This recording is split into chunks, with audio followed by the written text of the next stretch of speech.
started when I was 18, so I've had this for decades, actually. And it leaves you not feeling feminine or pretty, and to get rid of it, I always thought that tweezing was the best alternative, and that took hours. So, you know, to go somewhere, anywhere, I would have to spend 2 hours at least doing this before I could go out. It really hinders your social life.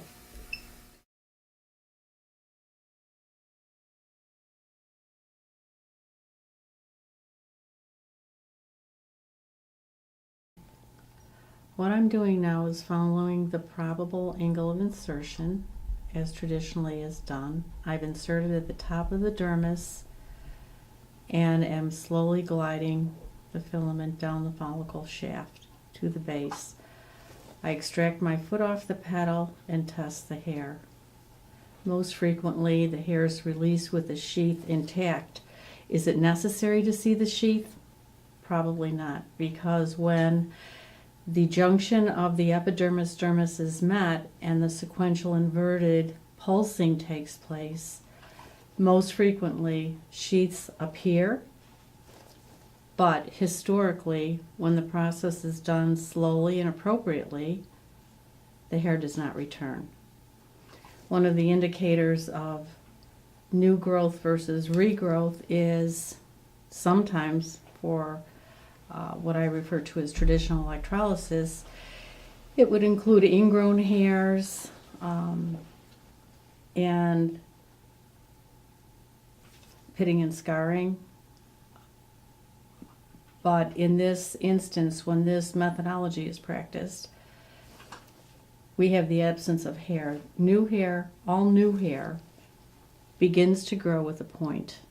And so in the area that I'm treating, if a person hasn't shaved, and frequently people are very satisfied with the outcomes of the permanency, so they don't do anything to the hair in between treatments, then we're able to assess. This hair has a point. Most frequently in the treatment I've done with this client, we see a lack of broken ends. And that's because hardly anything has been done to this hair. Have you done anything to the hair? No, Since I saw you last? No? I haven't plucked it. Okay. Not clip it, shave it, anything? No. Good. If that's the case, then we need to see all points on the hair. If it's a broken end is certainly indicative of continued growth in a hair follicle to a previously treated follicle. All new hair grows out with a point, and as hair continues on its journey because of insufficient destruction, broken ends appear. The angle of insertion, the depth of the insertion, the type of hair, many of the guidelines that we previously use are still in place. The circumference of the filament equals the diameter of the hair. The angle is the same angles, 45-degree angle usually. On eyebrows, 15 degrees. But you see this total giving up when enough current is provided throughout the entire dermal area. It's my belief at this point in time that that junction of the epidermis-dermis is critical for future hair growth. What I'm looking at in treating hair today is that the client is concerned about the active hair that is growing, and I am too. And so I'm really treating two separate considerations. The hair that exists and destroying that capability today, being deep in the follicle, and future hair growth, which it probably would begin to generate from that junction of the epidermis-dermis. It's considered scientifically that all hair that a person will generate in a lifetime is developed, or the capability of the hair development is established in the fetus pre-birth. And given the right conditions over a lifetime, hair generates. If you think about it, in adolescence we have sexual hair in places we didn't have previously. Over a lifetime, hair patterns begin to decline and others take place. One that comes to mind right now is in a male pattern at age about 30, many men tend to start male pattern balding, and yet I have seen through my practice that at that same point in time, the hair on the lower arm begins to close in and grow on the inner side of the arm more readily. The density of the hair can become greater. So again, it's just reflecting the fact that given a very specific period of time and the right hormonal influences, hair begins to grow or stops. The permanency is achieved when the current meets at the junction of the epidermis dermis and continues to move down to the full length of the active late anagen hair. With the type of magnification I'm using, it magnifies the tissue area and the surrounding tissue by about 10 times. And it gives me a much better capability of inserting well and not applying more current than necessary. I'm moving now to the upper lip. Oh, start you. Anything here? I did one. Oh, okay. Yeah. Sorry. So I'm moving now to the upper lip, and I'll be treating about 4 or 5 hairs. I'm leaving the current as is due to the fact that the hair is coarse and needs that appropriate type current.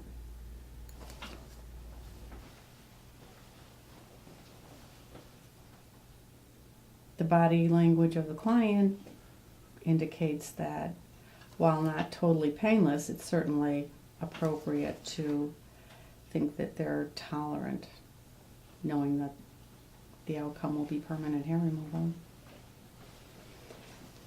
This methodology also gives me the opportunity to count hairs that I treat, and the hair counts over time have become shared with clients, and they're very interested in what their hair, many, not everybody, but many of my clients are very interested in what their hair count was for that day.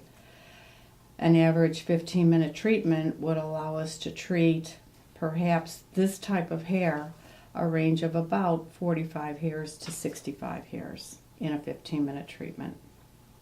And again, that would depend on the proximity of the hair and the density of the hair and the coarseness of the hair. A lot of variables come into play.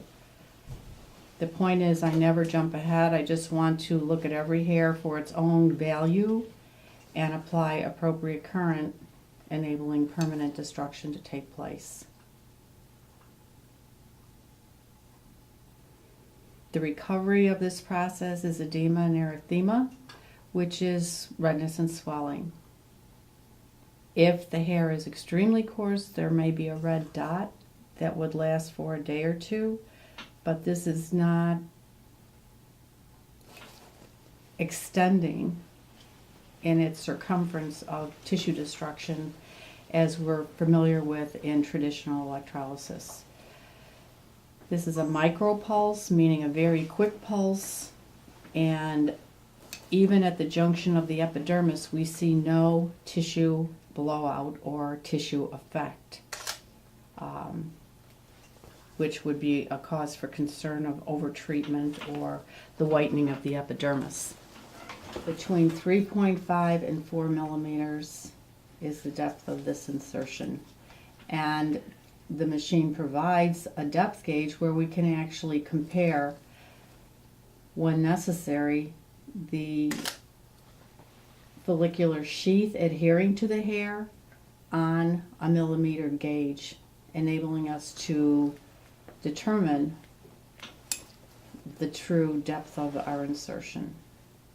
I'm not going deeper, but I am always commencing current with the foot pedal at the junction of the dermis epidermis. We have accepted the guideline that the epidermis is as thin as a sheet of notebook paper. And so there's very little room to work with allowing current to flow at that junction. So right now I'm going to get my foot ready. I insert, and now I apply current. And I'm going approximately 3.5 millimeters consistently. So my client is having a weekly cleanup and has been in treatment for the past 6 to 7 months. It's been recommended that perhaps a hormonal influence needed to be addressed, and so we'll be evaluating that progress in the next months ahead. I'm starting on the side of the face, and again commencing current at the junction of the epidermis dermis, seeing no disturbance, no tissue blowout or effects of heat treatment. The average depth of these hairs is 3.5 millimeters, and if they appear to be excessively terminal, I apply to a current to a depth of 4.0. We just observed that a multiple of 3 hairs were treated in succession, and if at any point in time I feel that resistance is apparent, I will leave that hair intact and go on to the surrounding hairs, epilating them and retreating the hair that I'm uncertain about. The micropulse capability allows current to stay within a very limited, quick range and not create excessive tissue damage where hair regrowth or new growth is not influenced. It's my opinion that we need to affect the entire dermal area from the junction of the epidermis dermis to the base of the hair follicle in order to address any stem cell capability throughout that follicle. When the entire follicle is well treated or affected by the micropulse capability, the outcome is permanent hair removal. The ability to see patterns changing on a weekly basis and dissipation of volume is consistent with every client. Within the first 2, really after the first treatment, many of the clients say, Suzanne, the hair didn't come back. And so I like to choose an area of accountability and then give them that as an ability to go back and review and determine if permanency is being achieved. We all know that in the face area it takes 8 to 13 weeks to have regrowth, and yet if a person is tweezing or shaving, I'm able to start lessening the density significantly in the first treatment. Accountability is very, very important. Some of these hairs are going to be just a little bit too short to treat, where when the client was first presenting 6 months ago, 7 months ago, the activity of the length of the hair was so much quicker that I was able to take and treat all the hair in a given area and have a clear look. Now I can see, with hormonal influence being addressed, that the ability for the hair to grow as rapidly is not going to be the case. And this only started becoming apparent about 3 weeks ago when the client began medications. It's my personal belief that when you enter the follicle and you omit treatment to any part of the dermis, that could be where the stem cells exist. There's no concrete evidence where stem cells exist or future growth exists. And so the capability of having a micropulse dispersing current has been a unique outcome in achieving permanent hair removal. In that case, I believe that the follicular structure wanted to adhere to the hair, but it was so substantial that it lost its ability to stay there and started to show itself as a sheath just on the outside of the follicle. This current is in a range commonly used in electrolysis. I do not suggest exceptional ranges. Each manufacturer has a recommended setting for a specific type of hair. I would suggest you follow your manufacturer's recommendations, but the probability is that we're all falling into those same ranges if you're following the manufacturer's codes of vellus, accelerated vellus, and terminal type hair. And this, again, we're going to just take a second to look at it, is the vitreous sheath. And if I were to hold that to a depth gauge, we would be able to see that the hair is 4 millimeters deep. So it's very important that we meet the hair where it grows and put current entirely through the follicle. And because the current is so succinct, it very readily reaches circumferences necessary to destroy hair permanently. Now, what that circumference measurement is remains to be seen, but that would be a question for future scientific research. And that's the inverted sheath, as we've seen in traditional electrolysis also. In treatment of this pattern, we're working in a range of about 8 seconds. But the 8 seconds is a continuous, gentle movement down the follicle and never stationary in one spot. I'm using a size 3 stainless steel probe.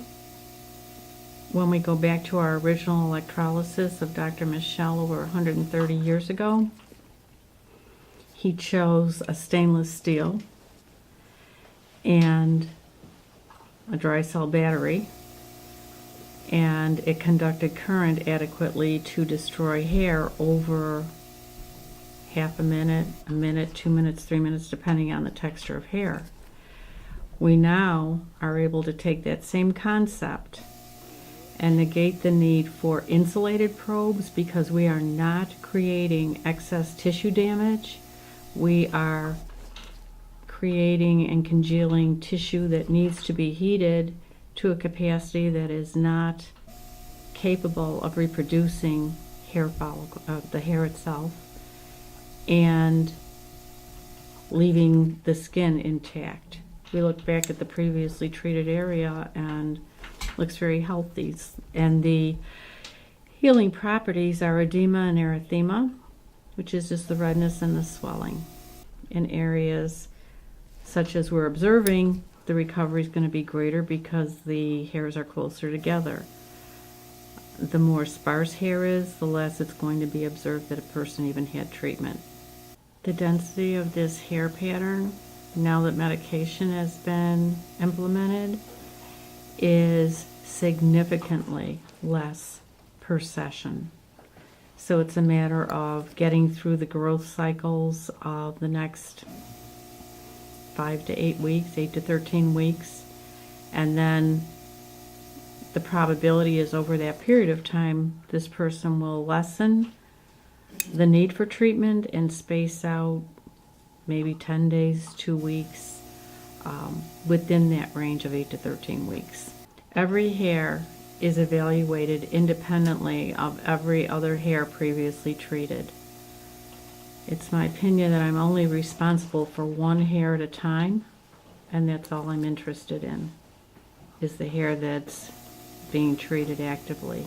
At the end of the session, we'll look at the probable density of hair that was taken as far as hair counts. Frequently, the number comes in at between 65, around 45 to 65 hairs per 15 minutes. If a person's very tolerant and hair is closer together, the numbers go up. If they're sensitive, then I just work with them a little bit slower and we still get where we need to be. It just takes a little bit longer.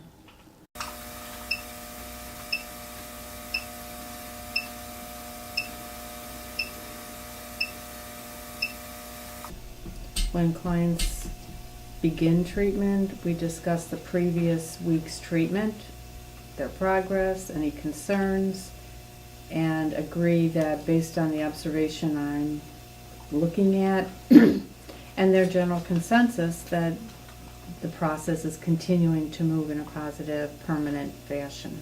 The formula for this technique is current times time equals pulses per millimeter. And so by going at a uniform rate to the base, we can determine approximately how many pulses per millimeter is necessary for specific hair texture.